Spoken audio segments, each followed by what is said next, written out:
Hi there. I'm just going to show you a video of my binder that I have created. It starts with Special Ed in Montana. That pamphlet, I will briefly go over that here soon. Vocabulary in SPED, creating an IEP, procedural safeguards in SPED, best practices for ER and IEP meetings, an assessment guide, writing class and MEGs, short-term objectives, prior written notice, scheduling and planning in the SPED classroom, paraprofessional guide, and IEP amendment materials, CRT worksheet, and also RTI and qualifying for SPED. So I have all of those that, the one thing I did change was number 8, I had data collection, but I changed that to prior written notice because I felt that how to write a prior written notice was pretty important. So that's why I added that. Anyways, I'll get started here. The first part I have, obviously, is the special education in Montana. That part to help me understand what I need to know, and also what parents need to know for what we need to be doing in SPED throughout the state. My second thing, obviously that takes up a lot of my binder, this first part.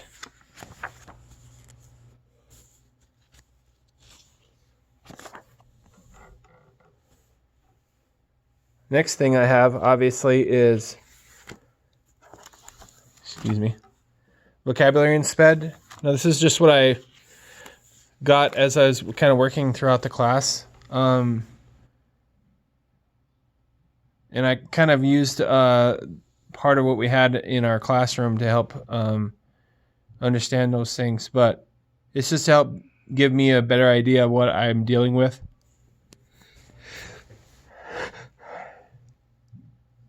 Especially the vocabulary I'm using in my documents and on AIM when I do use that website, Infinite Campus.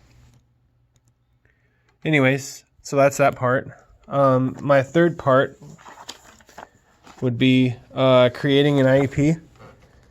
And I just found some steps online, like 7 easy steps to help me understand the process of special ed. Also, I have my mentor to help support me. Also, there's the last IEP book that you had sent us, and thank you for that. That will be really helpful for me to help me go through and know what I need to do for an IEP. Obviously, the first thing we need is some sort of referral from the teacher as far as what kind of things that struggles that they may be seeing in the classroom. Also, other provided paperwork from other school districts, etc. The fourth thing is procedural safeguards. This obviously is a copy of those for each parent, that for the parents to know their rights in SPED as far as our state goes. The fifth thing I have is some best practices for evaluation and IEP meetings. And so I just found this online also. It's just a resource, a quick little resource as to a little background information about IDEA and the IEP, etc. It's just a little quick rundown of the whole process, evaluation report, and obviously the IEP.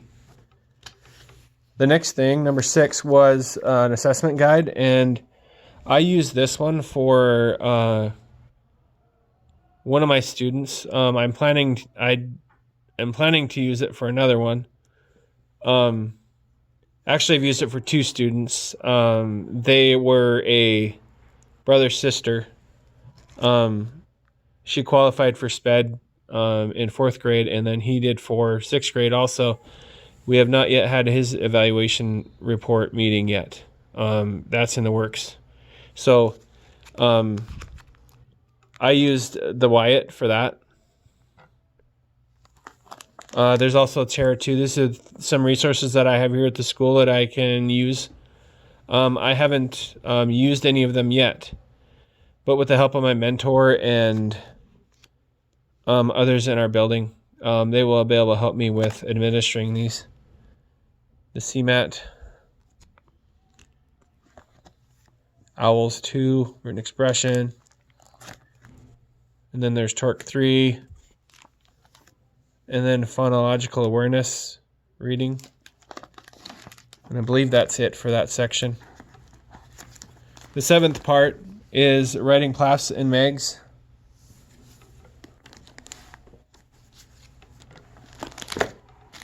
This is just a little quick sheet that I found online to help me understand more about PLAFs and MEGs.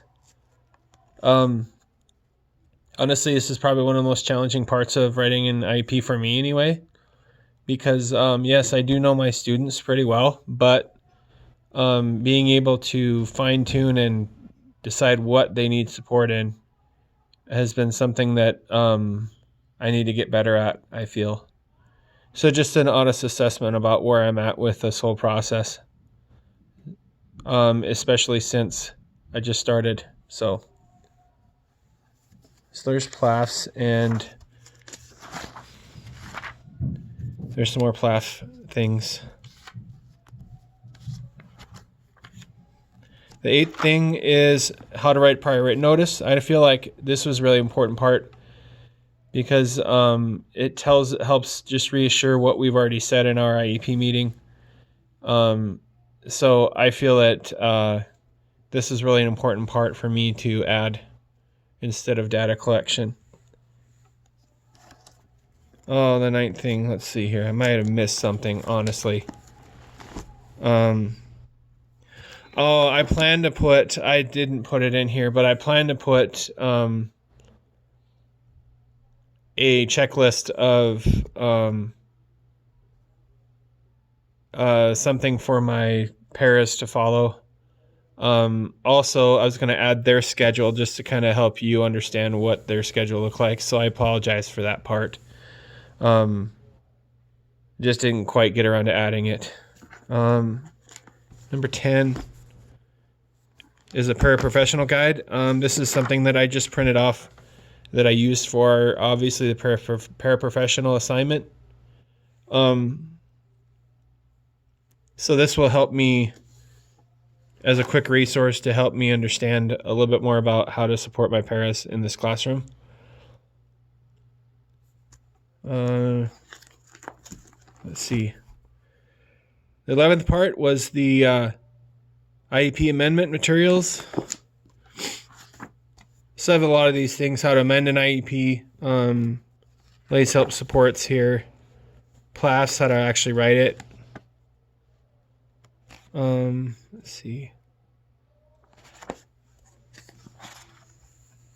IEP, that's just an old form about how to do those things, but I think these papers will help me understand about how to write an IEP. Also, since everything's on computer anymore, I feel like it's more beneficial that I just keep continuing to get used to AIM and Infinite Campus, and how to actually use that program. So that's that section. And then last but not least, our last section I have is RTI and qualifying for SPED. And here I just have like a timeline that I used earlier with you and submitted that. It helps me understand like how long we really have until we are to actually start testing them, evaluating them, that sort of thing. Also, when they sign the initial paperwork as to when they have to when we have to have the evaluation report and the IEP done, the initial one. So it just helps me understand about when things should be finished. And since this is an RTI school, like, this sheet helps me kind of understand like where they need to go, what they need to do. We do have students here that are progress monitored. I haven't used this yet, but I feel like it would be something that we use in this classroom. So that's why I have it in here. I felt this was necessary too, because it helps me understand like some things I can ask to get to know the parents a little bit more. And I know it was something I used for my student that I have. But I thought it was something that I could use for my class. Just to help get to know them a little bit more in their background. I feel like parent involvement and participation is really important. So, yeah, so that's it right there. Let me see here. I was going to add also, I can see myself using this binder to help me prepare for an IEP and just to have some different options, especially when I'm coming to assessments and what to use for that. So that's what I feel like, how I can use this binder. I was also going to submit via email the questions regarding, it was the original word for the this particular assignment. You had sort of questions that I was planning to submit to you too, just to kind of let you know where I was at with my thinking for that. But that's my SPED binder in a nutshell. Thanks for your time.